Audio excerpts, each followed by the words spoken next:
So meron yung mga po pwede na pigiling magtaas, ano?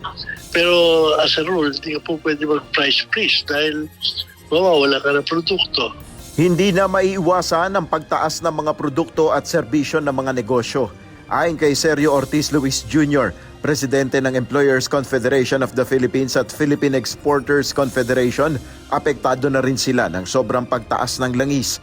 Dahil dito, tumataas ang kanilang gastos, lalo na pagdating sa transportation cost. Talagang wala kang magagawa. Kung tumataas ang gastos, duminipis ang kita o nawawala yung kita ng mga nagninegosyo. So paano gagawin? Maghihinto na lang ang mga yan.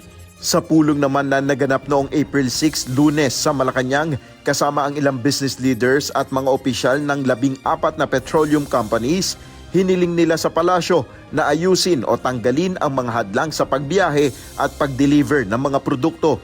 Kabilang narito ang pagbubukas ng bagong container yards sa labas ng Metro Manila at pagrepaso sa oras ng pagpapatupad ng truck ban.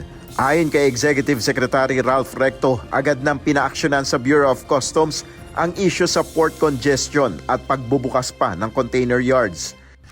Samantalang pinarerepaso na sa Metro Manila Development Authority o MMDA ang truck ban hours.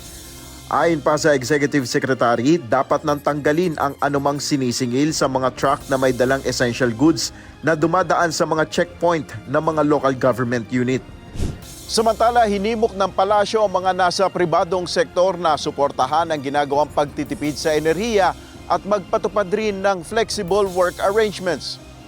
Sa kasalukuyan, nagpapatupad na ang executive branch ng pagtitipid sa paggamit ng kuryente at gasolina, gayon din ng 4-day work week.